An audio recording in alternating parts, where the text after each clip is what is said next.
In today's show, we have another of our multi-topic episodes where we first discuss 15-minute cities.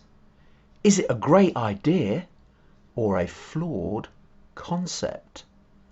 And then we discuss, is AI and robots the next big industrial revolution, or is it the end of mankind? And now, the TNT Talk Show, daring to go where other podcasts fear to tread.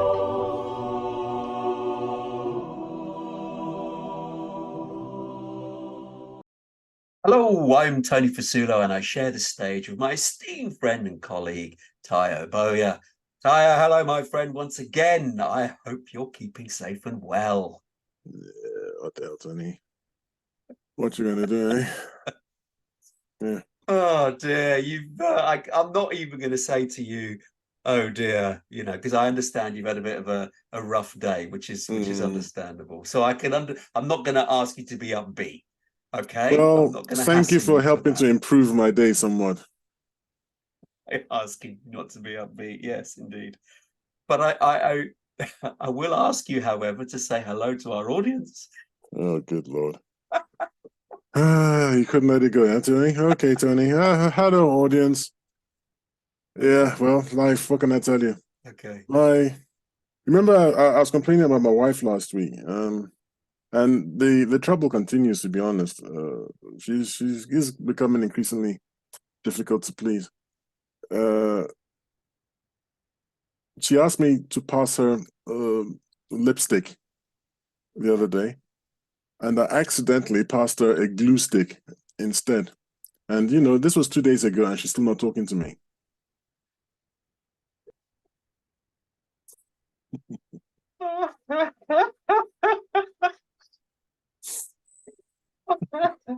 I actually quite like that one. That's actually passable. What have you been doing? Have you been studying joke? That's actually not bad for you. Do you know, Tony, you take with one hand, you give with one hand, and then you take with the other. First of all, you start off by telling me, commiserating with me, and not asking me to be joyful and everything. And then I tell you a joke that's supposed to make you go, and groan, and then you enjoy it. And so you smacked me down again. It's just like I can't catch a break. I mean, what a horrible day this day is. What is it? The 21st of March. It should have been the Ides of March. But anyway, let's just march on. It's very disappointing. I like it when I'm laughing and you're groaning. That's what I'm I'm aiming laughing for. this time. You actually made me smile for once. That's terrible. Purposefully. Anyway, before we continue with the show, I just want to make a quick reminder to our listeners and watchers on all the various platforms. Just comment on what you like about our show, or maybe what you dislike. Any sort of feedback is obviously valuable, and we will take that on board, especially for ideas for shows. We're always looking for new ideas to talk about, so we value your input if you're willing to share that. Okay, on with our show for today. Now, time permitting, we're going to hopefully cover a number of topics. We'll see. But first off, we're going to cover 15-minute cities. Is it a great idea or a flawed concept? Tayo, I'd like you to sort of jump in and give me your views on this 15-minute city. The view that is uppermost in my mind is that this is a 15-minute subject, and we're not going to have a lot to talk about. I don't know, we might. A 15-minute, what do you call it? A 15-minute what? 15-minute city. A 15-minute city can be sold as one of two things. Can be sold as a natural and clever solution to a difficult problem, which is, well, supposedly difficult problem, which is supposed problem, which is pollution and global warming. Or it can be sold as a pernicious, cunning, and ultimately almost inhumane inhumane plan by the power elite to corral and coerce the population. So it's A or B, because I think they're mutually exclusive, and it just depends on which side of the argument you're on. I mean, what it is that the fundamental idea is this: to limit the usage of the necessity for cars and polluting, vehicles like that. That everything will be within a 50-minute. Everything you might need for a happy, sustainable, happy life, basically, right? Will be within a 50-minute walking distance from your house, and therefore you won't need to travel further than that. So your work, the source of your income will be 15 minutes from your house. Your children's school will be 15 minutes from your house. Everything will be from 15 minutes within 15 minutes of your house. And that being the case, you really shouldn't want to go further. You wouldn't often need to go further than that. I mean, obviously you can go on holidays and things like that, and or visit the parents in another town or child in another town, things like that. But those would be one-off ventures, if you like. Yeah. That's the happy way. That's the happy interpretation. The other interpretation is that government will actually limit you to 15 minutes, living a life that's 15 minutes from your home life. That would be by imposing laws, which of course is a different kettle of fish. You're being imprisoned in that case. That is, if I may jump in. Yes. That is, you've eloquently explained what a 15-minute city is. It's great in principle, if you think about it, because you have these little communities that have everything in there. So they're small, they're compact, they've got everything you say, the parks, the schools, the dentists, the doctors, the amenities. You have everything in this small area. And in practice, however, that can be harder to implement if you think about it logically, because there's going to be certain things that aren't in your area. Like you might want to go to a particular cinema that's showing something. It should be in your area. Not the cinema, but the films should come to an area. Okay, but let's say you wanted to go to the Royal Albert Hall. That's not in your area. No, that won't be in your area. Do you see what I mean? Where you've got big events. That would be one of these special trips out there, but won't be an everyday. It would be, but how would they be managed? Would there be a penalty on you leaving? No. That's so you've taken the government control side of it. That's not the idea. The idea is that nobody's stopping from anything. Think of it like this. When I was researching this, one guy explained it like this. It was a Canadian. He took the interviewer, the television presenter. He said, "Oh, I can explain. Actually, I think it has something to do with creating this idea of the 15-minute city." He said, "I can explain to you. I can actually physically show you what I mean." So the presenter said, "Okay, show me." So he took him to, a barn, I suppose you would say, a barn, in which he had chickens.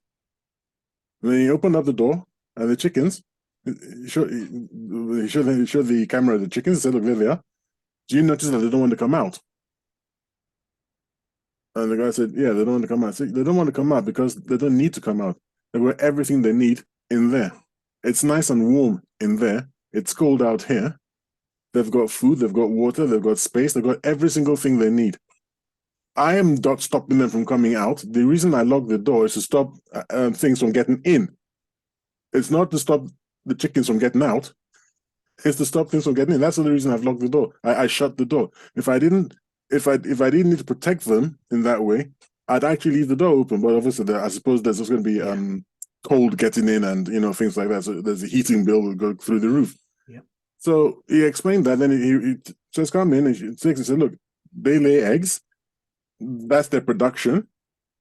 That's the outcome of their production. So if these are humans, that would be the equivalent from the government point of view, and society's point of view, the production. Because don't forget, your work would be 15 minutes from you too. So the factory, whatever it is, would be where you work would be 15 minutes from you also, right?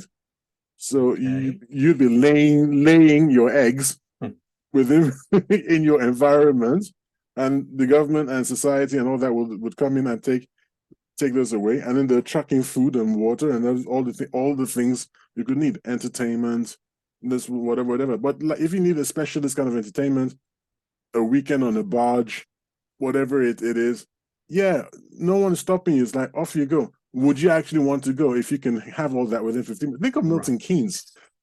For non-UK, actually, from even many of our UK UK viewers, people aren't familiar with Milton Keynes. even Yeah. even our UK viewers may not be Listeners, yeah. familiar with listeners and viewers may not be familiar with Milton Keynes. Milton Keynes is sort of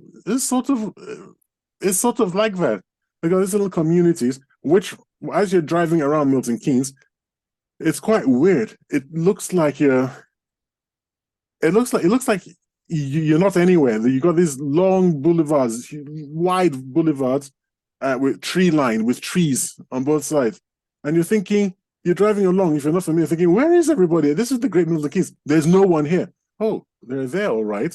They're hidden behind the trees, and behind these trees are little blocks, communities, little communities. Now, I don't know how well integrated those communities are, whether people know each other and say hello and things like that. I don't know how well they're integrated. Well, they are there, and you only realize that people are there when you get to the central parts where everybody comes, like the train station and place, and then you see lots and lots of people. Otherwise, you're just driving around and you're thinking, I don't understand how this is the Great Milton Keynes. It's something like that. It's an amazing.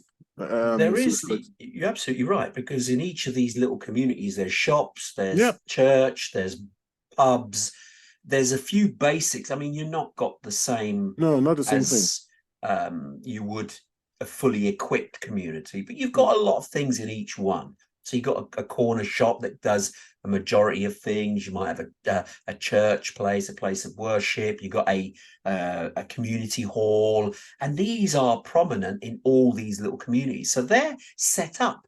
But this is the problem that I'm going to throw in here. The idea of a 15-minute city, in principle, sounds great. But like I said, in practice, it's harder to implement. And also, there are some places that have implemented it incorrectly. I'll give you an example. Oxford in the UK, a lot of people have heard of Oxford. They're currently trialing a 15-minute city. A 15-minute, they're trying. I think it's actually 20 minutes in their case, isn't it? 20 minutes. And it's 20 minutes by car, I think, isn't it? No, it is 15 minutes by bike. It is. Oh, by bicycle. What they've done is physically put barriers at the end of the roads. Now, that's a step too far, because what you've said is to stop anyone from outside coming in, but it's stopping the people from inside going out. And there was a documented example of an ambulance trying to get to a call and happened to go down one of these roads where these barriers have been erected and couldn't get through. So it had to do a U-turn and go all the way back through out for another exit to get out. So why introduce physical barriers? Because the 15-minute city, if they wanted to do it, could be implemented all automatically using technology. Because what's the goal here? Is to stop people using their cars. That's the goal. In other words, keep everything local. You don't need to use your car. You can walk everywhere. It's good for the environment. It's good for your health. It's good for the community. For those who can manage it. Yeah, exactly. But all those benefits are there to be realized in your little 15-minute area. So it does make sense. But the way that's been implemented in Oxford, I don't know why they've chosen that approach, but that has now dampened the way that it could have been perceived by putting physical blocks in. Now, here's an example of something that Mr. Khan in London, I don't know if he's implemented it, but is about to implement. Now, those of you who are listening to this are wondering who we're talking about. Mr. Khan is the mayor of London. Yep. And obviously some people far afield, even in the US, may have heard of him because he had a bit of a spat with Donald Trump at one point. But what he's proposing is a similar thing, but using technology. And this is how he's implementing it, or proposing to implement it. What he's doing, if you live in a suburb of London, and this 15-minute area will apply to you. So what happens is your car is registered to your address in that area. So if you were to use your car in your area, you are not penalized. However, if you leave your area outside your 15-minute, you would be asked to pay a charge, a small charge. In the beginning, it would be small. Yes. So the thing is, you then are less likely to use your car to leave the area. But equally, it works in reverse. If anybody is outside of that area and happens to drive in there, they too will be charged for being in an area they shouldn't really be in.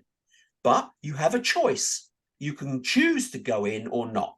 The same now with the ULEZ zones, which is the ultra low emission zone. So this is in London, and they're doing it in other big cities around the world to reduce cars coming into the city. So people can still choose to do it. Of course they can, but they've got to pay a fee in order to do it. And so that's to reduce cars being used to go into major cities and increasing the pollution.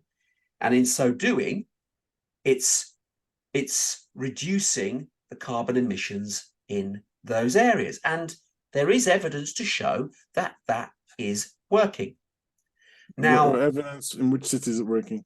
Well, in London for sure. London. And I will tell you something, which I mean, I'll be honest with you, I didn't think there was genuine improvements in emission levels when they did this. I thought it was all hullabaloo, nonsense. It wasn't true. And there was one example for me personally.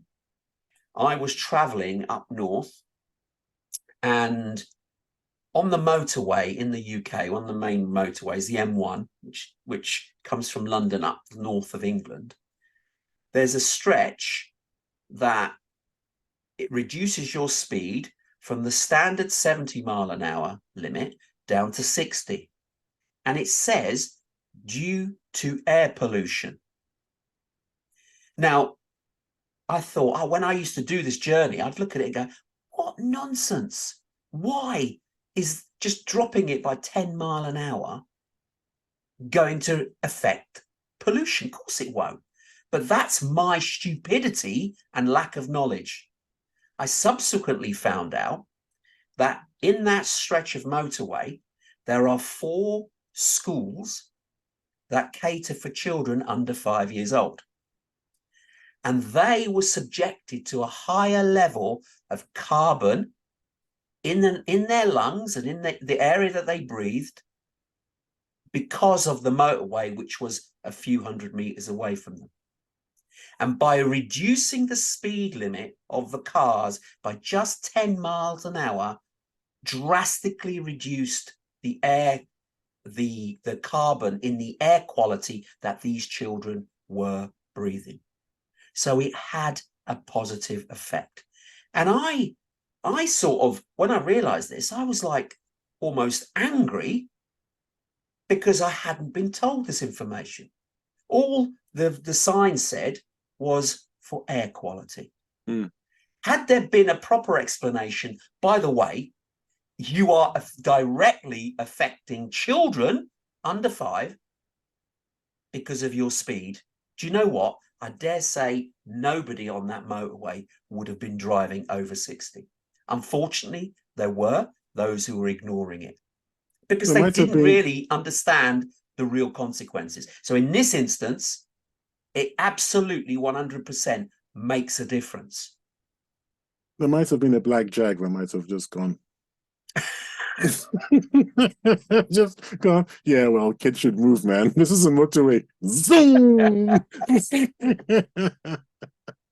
Now, I know, I must say, there is an argument here that everyone's picking on the motorist, the poor motorist. And that's sort of like what's happening here. Yeah, move your schools, man. Okay. It's a motorway, and I don't see why we can't just hammer it down like we do, like we do in Germany, for instance.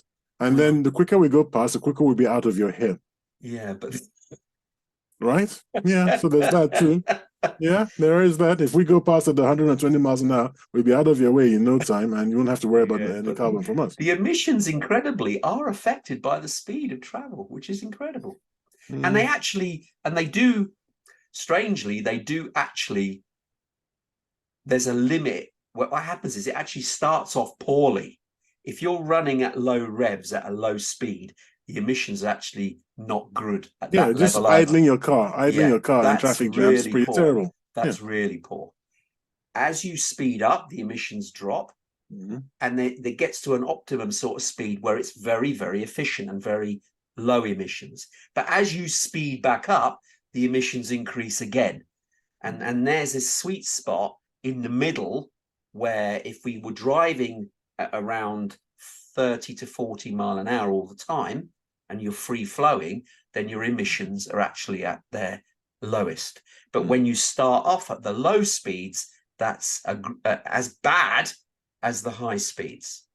Yeah, if you've been stuck in traffic, morning rush hour, I always put on my recycling button so that there's no air coming in from the outside. There's a button that I have in my car that I can press. It will recycle air for 10 minutes. After 10 minutes, it automatically switches off because you need air from fresh air from outside.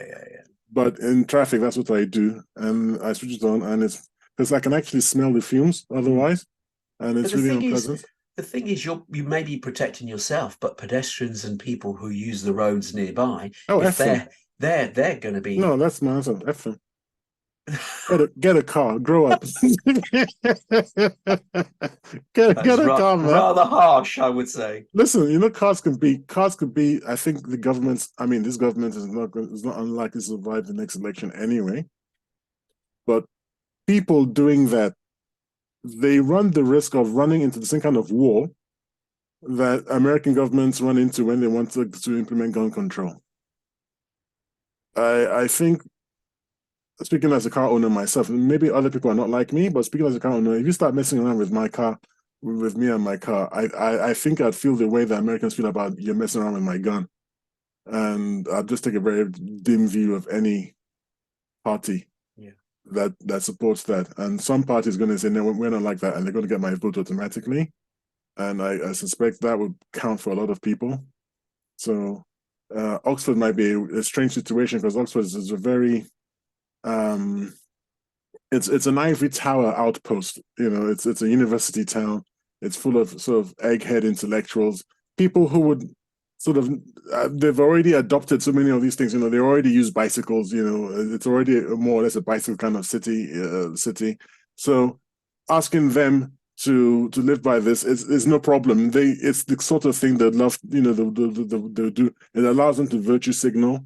It gives them everything that they want. They feel protected from the outside because they already live in a sort of ivory tower kind of thing. So Oxford, I wouldn't advise politicians to look at Oxford and go, well, it's okay with them.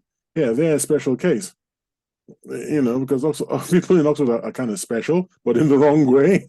And the rest of us should be quite more robust. I mean, can you imagine living in Milton Keynes and then you are actually corralled into one of these places? You would never see the outside world. You'd be transported back to the days of the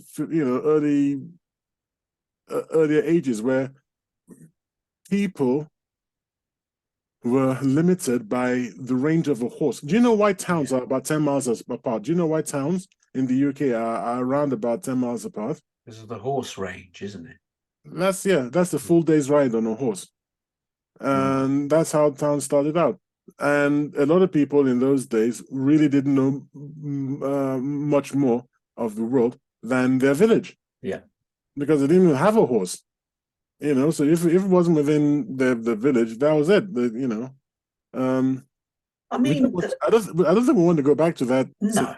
And but besides, if we go back to that situation and we corral ourselves, as I always tell my students and my interlocutors, let's not forget that we're not the whole of the world. We have to compete against the rest of the world.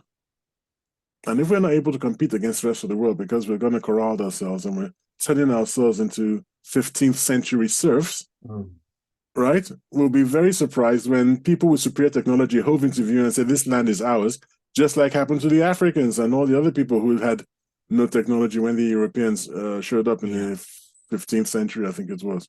It would be exactly the same thing. I think the issue is not necessarily just for the environment as such, but it's also to improve the air quality in towns, because we've just touched on it.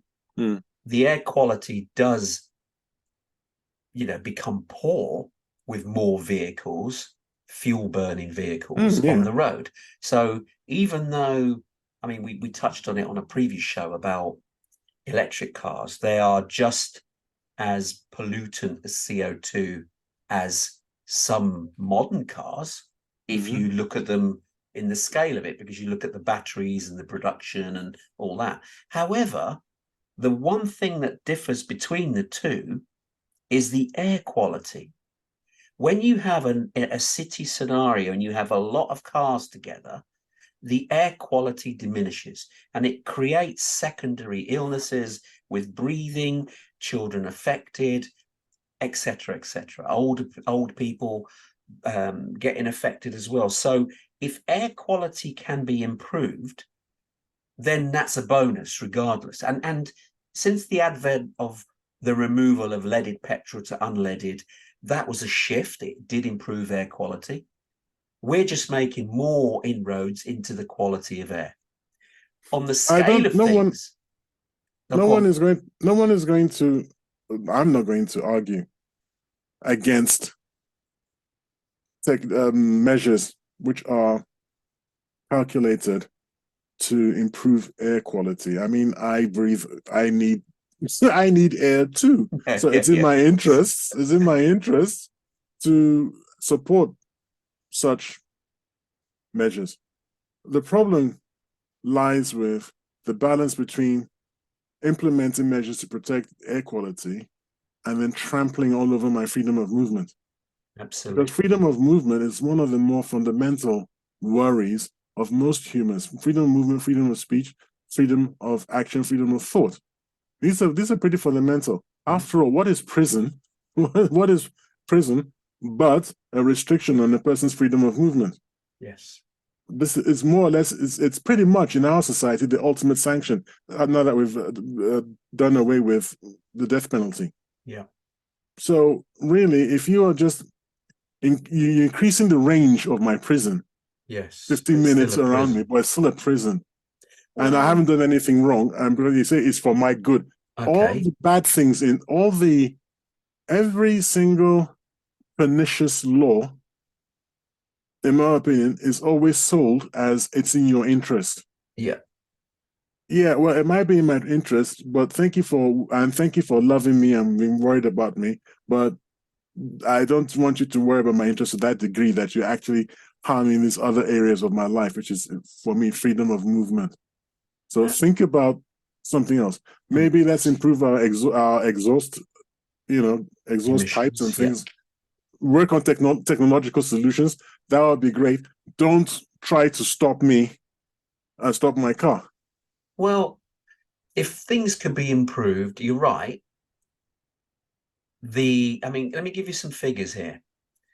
The total domestic emissions output, and I've got the figures from 2019, okay?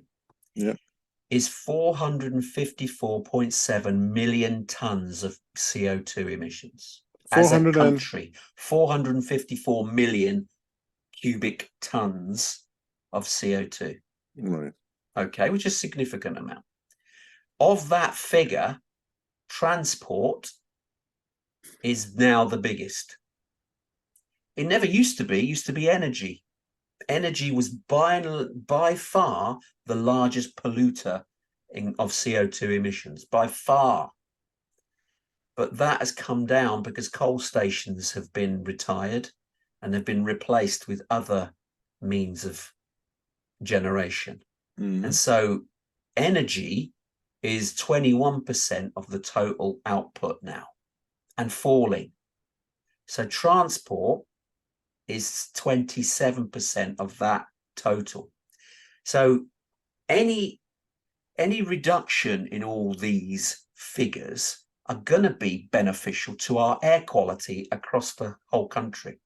Now, we touched on this before. In the scale of the planet, the UK's emissions total is almost insignificant. It's actually really low. We touched on it before. If the whole of the UK sank and it produced no emissions, then the global emissions would be reduced by 2%. So in the scale of the planet's emissions, we are very, very small. So the question can be asked, why are we doing it then, if we're not a big polluter? Well, it's A, for principle. We have got no right to then encourage others who are higher polluters to reduce their emissions if we're not even doing ours, despite the fact that our total is low. And secondly, our emissions do improve air quality everywhere. So that alone, let's say we didn't have a problem with greenhouse gases at all. By improving our air quality and making our cities similar to the countryside is a bonus. It's great that people living in built-up areas could take a deep breath as if they're in the country.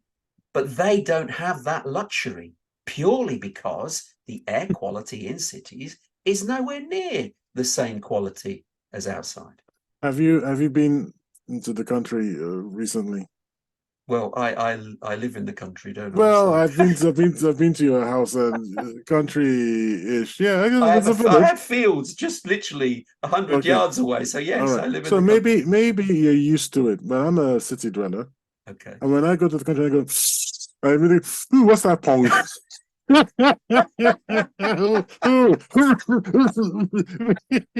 I need to get back to the city where there's proper clean air, not this stuff. Granted, there are occasions when that does happen. Exactly. So it's like life. But on the whole, I'll tell you about you do get lungs of fresh air. So that is different. So in itself, yes, we could ask the question, why are we doing this? But it's to improve the air quality by and large for the people in these communities. Yeah. There's a town. I had to work there for a few weeks or months, many years ago. It's not Newport Pagnell. I can't remember the name of the town. Very luckily for the people who live in that town, I can't remember the name of this town. It's near Coventry. Okay. And at the station, the train stops and you get out of the station. And you smell and you go, what's that? It's the smell of human waste. Oh. Very, very strong. So the first time I got it, I was like, and I was looking at other people on the platform and they were just standing there, just standing there. And so when I went through the ticket machine and I asked the ticket person, I said, sorry, this is awful. I said, oh, are you new? You're new. Yeah. You're new here. I said, are you actually kidding me? He said, yeah, the sewage works is just over there. I'm like, okay, but hang on a second. People are actually just I mean, you've got to move one of them, move the station or move the. So after that, I used to go to the next station, get out and take a cab back to where I was going. Oh, really? Yeah, every single day. Bad? And I can't remember the name of this blooming town. Like I said, it's near Coventry. It's just astonishing. Wow. Why is that allowed to happen? I used to work at Solihull. Solihull is a business park in Solihull. Yeah. And not far away, there's a huge dump, where they're bringing waste from all over the country and they're dumping there. And if the air is in the wrong direction, we can actually smell it, Oof. right? And that's methane. And I Oh. don't even know if methane is even good for you or whatever. Well, it's gas, isn't it? But if you're outdoors, Yeah, but yeah, I'm it's in a not building, I ideal. was in an office, Like I Oh, said, if the wind is in the wrong, more yeah. often than not, the wind was okay, but every now and then it'll be in the wrong direction and you get this. Now, the point I'm laboring to make is that how come we have these things which are more easily solved than getting in on everyone's case and stopping corralling them into 15-minute walk zones. It's Well, like, why don't we just tackle what we can tackle for now and then work on technology? It's a technological problem. The way I see it as being a technological problem. These smokestacks. yeah. I look at the smokestacks and I see all this noxious fumes pouring into the atmosphere. I'm thinking to myself, is there no chemist anywhere on the planet who can't figure out a way of passing this thing through tubes and whatnot and And actually reducing extract it, it? yeah. I mean, Capturing, surely, yeah. if I was a chemist, this is what I'd be working on, because you can't tell me that there isn't such a solution. I think It's that, just to say, oh, there is a solution, but it's expensive. That's what people say. yeah, It's there is, expensive. and there probably is, and I mean, these chimneys though, and these fumes have been reduced. I mean, going back to our emissions, businesses which are culpable for that sort of pollution, Mm, they amount to 17% of the emissions. And that mm, has also come down mm, because of what you said, these chimneys that pour this stuff into the atmosphere, they've had to reduce it. And some have had to shut down and use different methods because they can't do it. And those that still have to do it are penalized mm. for it. Well, I So, live not far away from one.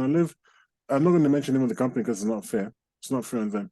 But it's a popular brand of beer that's brewed it's an internationally recognized brand of beer. And the factory is here in Northampton and not too far from my house. And if I stand, well, not in my house, but if I drive down just a little way down the road and I look across, I can see the stacks and I actually see the smoke pouring out of it.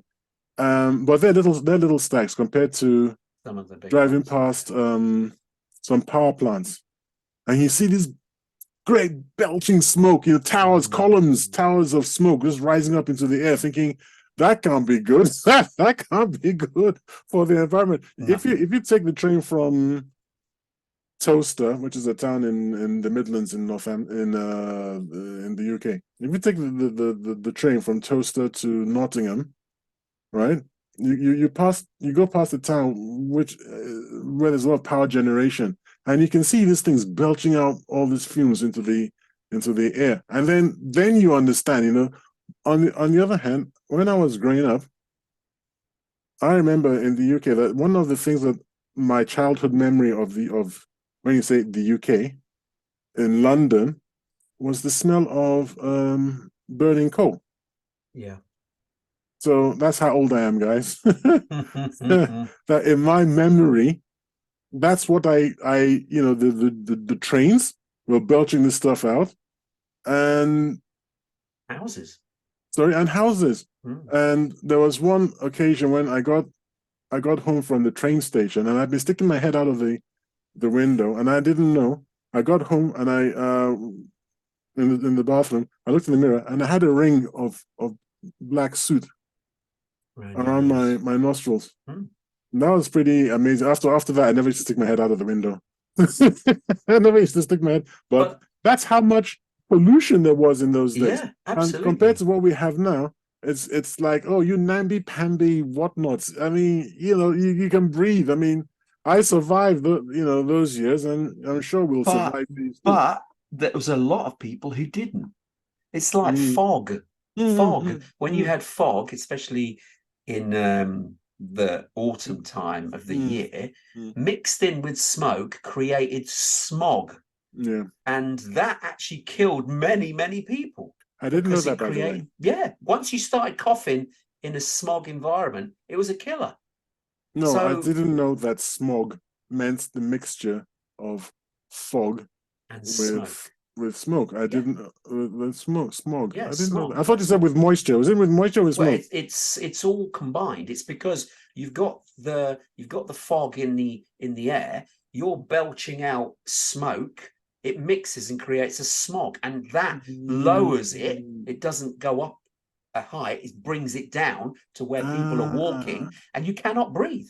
And people, when there was a lot of issues with smog in the early 19th century, in London in particular, they were told not to venture out when there was smog because people could die. And this is where we've come from. And we've now, thankfully, fixed that in a lot of cities around the world. Although in the Far East, places in China are still battling with their atmosphere in some of the big cities. I'll tell We you need to something. improve this. We need to improve it. And we are improving it. Now, you're right. Have we gone too far? Are the restrictions, as you've rightly said, that they claim are for our benefit, are they going too far? Mm-hmm. Do we as humans, are happy to tolerate so much, but when it starts to impact on other things like our free movement, then we say, whoa, enough's enough here. And certainly how this 15-minute city is being adopted in places like Oxford, where they're putting physical barriers at the end of roads, they need to rethink that.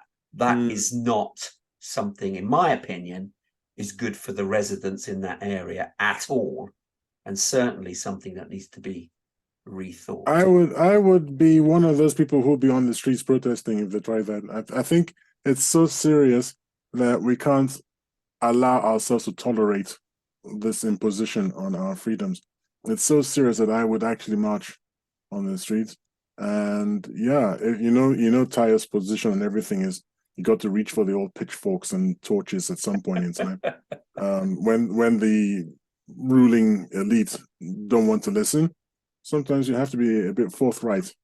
I think again, it's not the original message that's the problem. It's the implementation by certain people. Because I've always said this, we point the finger of blame high up, up on high and say they're the ones at fault because they set the directive. But what happens is they don't implement those directives. They delegate those down to departments and head of departments who then delegate it down to areas and councils and etc., who then actually implement the proposal. Now, a lot of people have to justify their positions in the roles that they're in.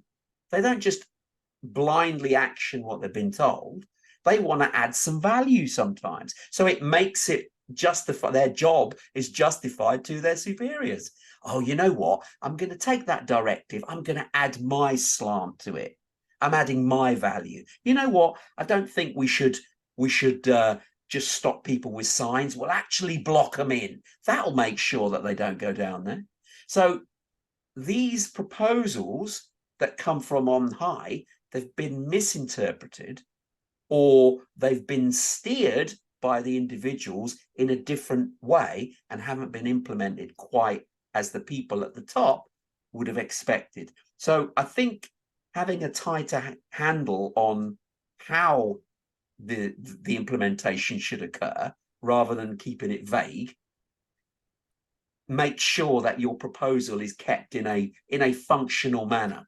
If you leave too much to the individuals to work it out, they've got license to go their own way and somehow dilute or mess up what's actually being required. And I think that's a prime example what's happening in Oxford at this point. Well, if we roll up with pitchforks and torches, all right, to the houses of these powerful elite, and we explain ourselves, right, by burning the property down to the ground and giving them a good hiding, I bet you after that they will always chase down what their blooming policies are and check out, because now they can get away with it. Oh, I didn't know that. I was too busy drinking champagne in Brussels, to actually. But yeah, well, now that we've explained ourselves, next time be more practice more due diligence Indeed. and make sure that it's what you said that has been implemented and not some lunatic's overreach. Okay, look, I'm mindful of the time here. We've talked at length on this one, so let's ask you for a sum up. What's your view on these 15-minute cities? It sounds great in principle. I don't think it's practical. I don't think it's practical. I mean, how many people can actually fully work 15 minutes from home in any community? Because you need factories and things like that. Anyway, if it is practical and if it does not involve the involuntary curtailment of people's freedom of movement, and if the government, and as long as the government doesn't try to introduce stealth taxes by saying, yeah, if you cross this barrier from your house, we're going to tax you, because initially it'd be 50p, tax, something everybody just goes, yeah, no problem. But in 20 years' time, it's going to be God knows how much, you understand? Yeah. It's going to be the thin edge of the wedge. But so you can leave with you on foot or on a bike. Yes, but I don't want to. I want to actually drive into London to go and watch a movie. I don't want to do whatever it is people are saying, walk to the train station and walk out. I want to drive. So as long as it's not some kind of stealth tax and it's not involuntary, so it is strictly voluntary because it's so well planned that I don't even want to leave, then I guess it's okay, because I'm pretty sure they won't be able to do it for everyone. There'll still be some areas where if you don't like living in a 15-minute city, you'll probably be able to move somewhere. Hopefully, you can move somewhere, else, or leave the UK for example, which is always an option. That's my position. That it has to be voluntary, and by and large, I don't like the smell of it. It stinks of government overreach. So I'd say, yeah, it sounds good on paper, but I don't trust the government because you are untrustworthy, so let's not. Indeed. I'm actually with you on this one. In principle, the idea sounds romantic. Oh, wouldn't it be great for a community, everything within 15 minutes? You'd have to redesign most cities, which is just not feasible. And like you, I don't think it works in practice. And yes, it would curtail people's freedom. So I'm against it like you. I don't think I'd come out with a pitchfork, but I would certainly... voice my view. We will have to on our way to these people's houses, we will have to swing by Tony's and look, everybody gets to have a pitchfork and get out of bed. We're off. Here we go. Okay. Pitchfork in one hand, torch in the other. We're marching for freedom tonight. That's what we do. I think there must be, if you can't buy them yet, I'm gonna have to look up on Amazon whether or not there's somebody doing it. Otherwise, I'll have to order some from China. Try and sell them on. Make a killing, Tony. Make a killing. I'll be the rabble rouser, and you secretly make a lot of money by selling all these pitchforks. People be like, "Mataya, where the hell did we get these pitchforks?" So Tony, man, my colleague Tony, he's got a warehouse full of this stuff, man. Anyway, right, let's move on. Right, the second topic we want to cover this evening is AI and robots the next big industrial revolution, or will it be the end of mankind? Tayo, what's your view on this?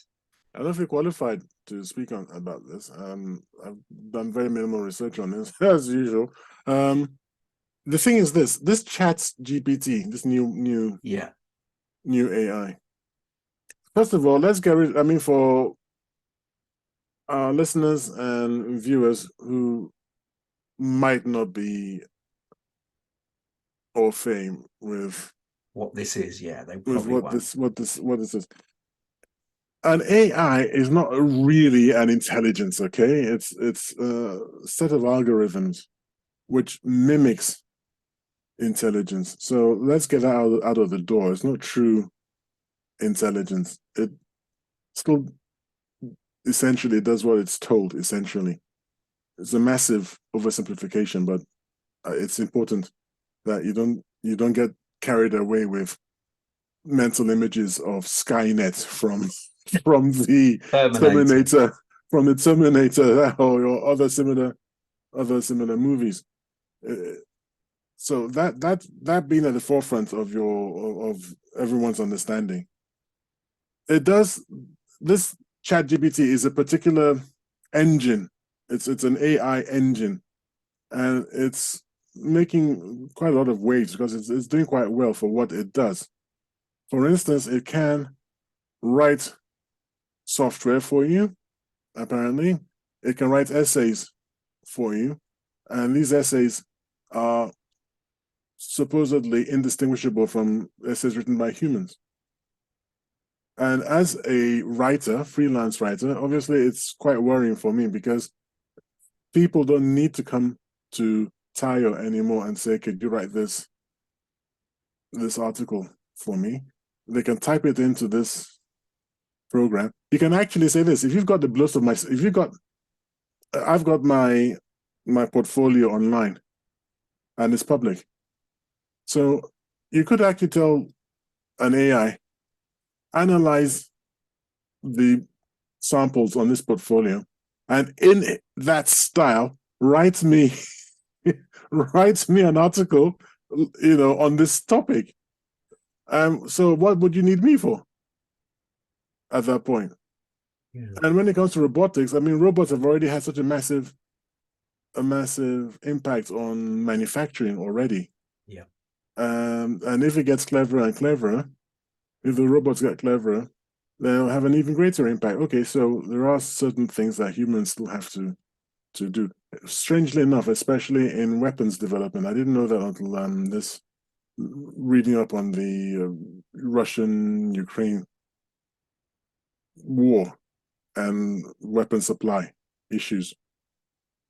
The more complicated missiles actually need humans. Can't be automated, which of course the powers that be would love to automate that because they churn them out quicker, but it just simply can't be done. Yeah. So that's interesting. But if they could, they would. And that's where as we become more and more sophisticated, I just wonder, where all this is going. Amazon's logistics, Yeah, increasingly turn towards AI and robots to a solve problems. lot of their pick and pack centers are managed by robots. Yeah. Yep, and it will only get more and more integrated with it. Robots and AI will only get more and more integrated with what we're doing. I mean, it gets to the point where they're now saying that you only need one pilot on aircraft. And I was horrified. I was like, one pilot? We've all heard about pilots who have heart attacks and things like this. And the plane was flown by the second pilot. What would have happened is only one pilot. And they say, well, don't worry about it now because we have AI that actually pilots should just be basically monitoring the flight. That pilots will be there for the reassurance of the passengers. They won't actually be there for anything because it'd be AI in combination with somebody sitting on the ground. That's actually happening now. My friend is a pilot, an airline pilot, and he has actually said that the takeoff and landing can now be done by the plane itself. And the reason why the pilots are in the craft are to just oversight what's going on with the plane. They're just there to just watch. They have a little bit of involvement if things are slightly out of the ordinary, but generally they are there for the benefit of the passengers. So that happens now. Well, you know that old joke, don't you? Ladies and gentlemen, this is an announcement from the cockpit on a newfangled aircraft. Ladies and gentlemen, welcome to flight 0017 from London Heathrow direct to Honolulu. Now that we are in the air, safely in the air, we just wanted to let you know that you are privileged to be the very first passengers on board this new aircraft, the L716-1B. And the remarkable thing about this airline is that it is fully automated. There are no pilots on board. This entire flight is being fully managed by the aircraft itself and its AI. Please do not panic. We assure you that everything has been thought about and nothing can go wrong. And nothing can go wrong. And nothing can go wrong. And nothing can go wrong. Yeah, Oh my God. there is a little bit of that anyway. I mean, people have a fear of flying as it is, and they Nobody wouldn't. has a fear of flying, Tony. We all have a fear of crashing. Well, yes, indeed. But I mean, okay, the benefits of AI. There's countless Oh, it's benefits. countless. Oh, what it can do, the robotics and the future in that respect is incredible, because even now we're getting AI and robotics to do medicine and Medicines. yeah, loads of those like that, where you get in precision surgery, where a doctor or a surgeon is working from a computer screen and the machine is doing the actual operation. They're controlling it remotely, either in the room, or even there's examples of it being done across the Atlantic, where there was a surgeon who performed some really delicate spinal surgery on a little girl. He couldn't come to the UK because of some issue he had. He couldn't travel. She couldn't be moved to the US because of the delicacy of her spine. She had to remain in the UK. So they had him operating on her from across the pond, so to speak, using special almost hands or implements here, but the procedure was so clean, so, because obviously it's not going to shake like a human would shake. Even a top surgeon who doesn't shake, who believes he doesn't shake, he's going to have minute movements, whereas the robotic arms won't have that at all. And there's that difference. Obviously AI and robotics, where you can get miniaturized computers that actually go inside your body. Those are all technologies that are being implemented today, and this is all based on AI and robotics. Now, what's about even getting diagnostics? I mean, getting a Yeah. diagnosis. So, rather than go to your surgery, you can talk to a competent AI. And I think in due course, there will be as good as, or maybe even better than human doctors, and a lot quicker, which in my opinion would be a good and powerful thing. I'm all for that. There's going to be this new tech that's coming now with implants, and this is all AI and robotic implants, and they're not to take you over, but what you'll have these little devices that you can have implanted in your skin, and you can have one in your stomach that's strategically placed. And what it does, it just monitors your body. So all you do, as you say, you can stand on a pad or in front of a machine. It can take these readings and be able to report back how you are, what your blood pressure is, what your hemoglobin levels, all sorts of things that we can't capture now. But this can all be done in an automated fashion, and those can be sent to a specialist or a doctor in real time, and they will be able to have that information available. And in fact, they will be able to contact you and say, excuse me, Mr. Bowyer, I'm afraid your levels are a little elevated. Can you come to the hospital today, please? And you'll be like, really? I feel fine. He goes, no, we just want to make sure. So can you come in? So it's being proactive medicine, as opposed to now, which is all reactive. You only go in when you feel you have a problem, whereas they will pick up problems in advance and deal with them in advance, so they don't become bigger problems to begin with. Yeah. And it's one of those cases where I can't, at this point, well, where you've taken it to with the implant, I can see a downside, because when the government starts getting readings back and saying you're eating too many chocolates and things, I wonder what happens to your insurance and all that sort of thing.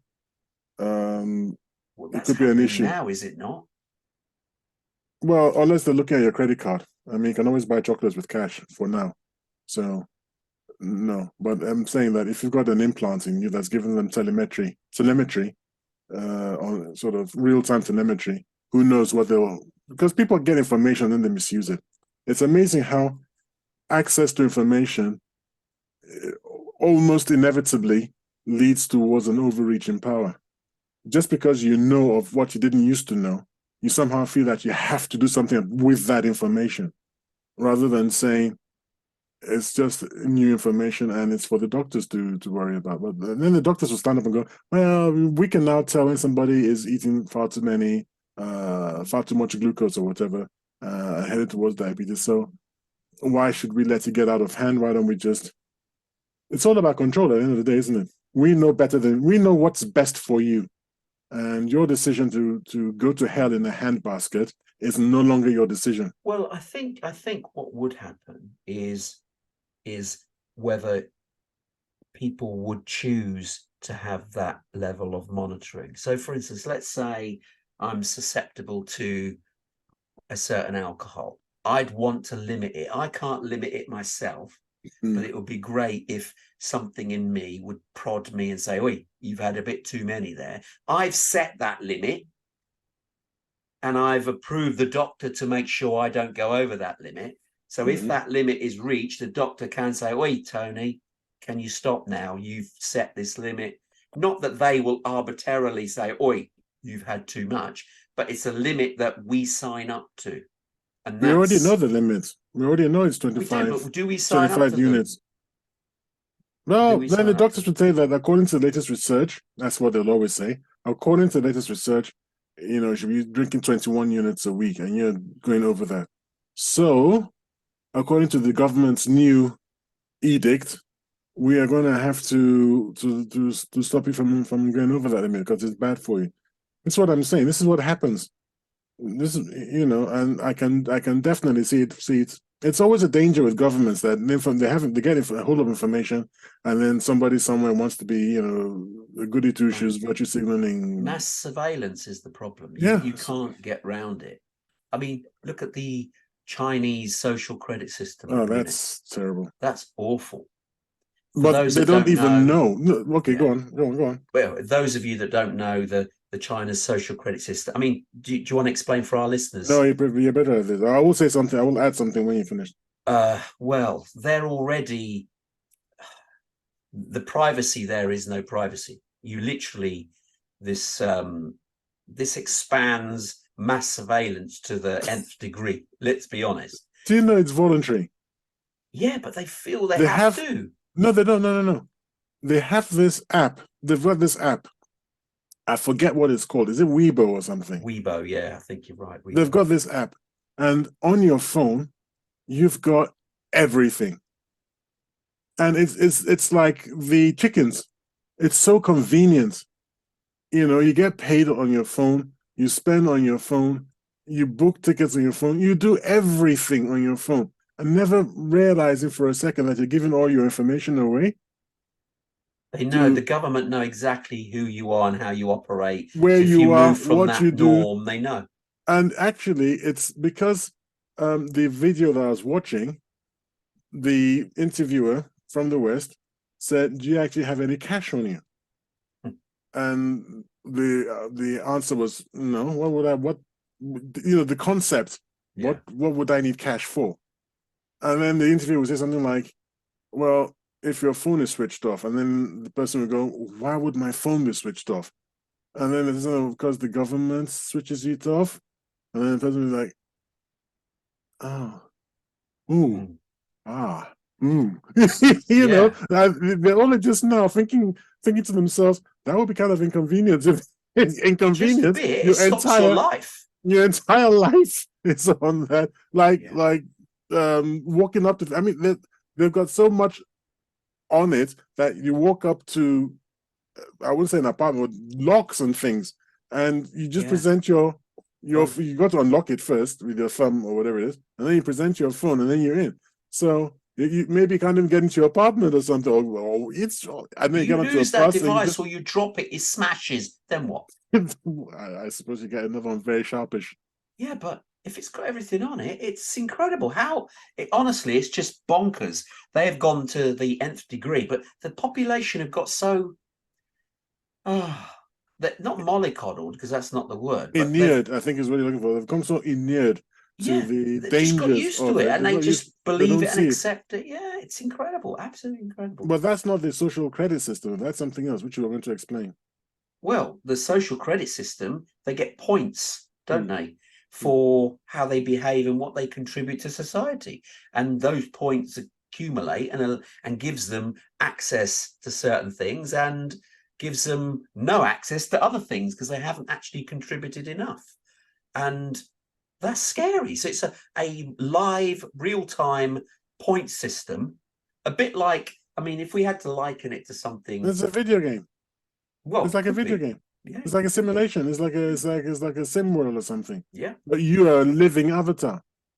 And it's so scary because what it means is your potential for a sudden improvement is forever hampered by all the decisions you've made before. You can't get to the age of 40, have a moment of inspiration and change your life overnight, which of course in the rest of the world is entirely possible. And it's happened to countless numbers of people that they've been on one level throughout their lives and then something happens to them and they have this moment of inspiration and they change their lives around. Yeah. Well, in China, that wouldn't matter much because if you have this 4 decades behind you of underachievement, and the app says you're useless, basically. Yeah. I mean, it's just Crazy. it's Crazy. But very with disturbing. the mass surveillance, the digitization of everything, the AI, the robotics, it's an inevitable movement to something akin to that. Whether it will be identical, I don't know, but it's certainly marching in that same direction. So that is a fear of mass surveillance and mass control that we are going towards. And yeah, that is something which is scary about AI and robotics. Well, But I'm thank God mindful for of the time here. thank We God have for Africa. okay. What's your sum up? What's your sum up of this topic? Africa can get its shit together, man. So we're all gonna have to move back to the motherland, guys, because Africa, they can't get they can't get this. They can't. Their phones, what phones? They don't manufacture anything. It's fine, you know. Don't So worry what's about it. your view on AI and technology? Is it a good thing, bad thing? Are we on a It's slippery technology. slope? Technology in itself is hardly ever a good thing or a bad thing. It's how it's used. And the more powerful a technology is, the more opportunity there is for massive and injurious misuse. I mean, look at nuclear power. Nuclear power stations are great, but well, unless you consider the waste products, but nuclear power is great in itself. Nuclear fusion, if we ever get it right, that would be fantastic. Mm-hmm. But of course, fusion weapons are not so great. No. So mankind's tendency to misuse technology is the worry here. Think about all the things that the more wicked amongst us can get AI to do for them. So it's not the AI itself, it's the uses to which it will be put. That's where the danger lies. But it's a genie in the bottle, and I happen to believe that the genie is out of the bottle. Yeah, I think it is. I hope there is some salvation to all of this. As eloquently as a friend on our show once said, the kids have got the matches. We're the kids and we've got the matches. And the aliens will come back in at one day and go, no, no, no. Let's take these away from you because you can't handle them. Matches? You can't handle the matches? Indeed. But unfortunately, we've run out of time and we have reached the end of the show for another week.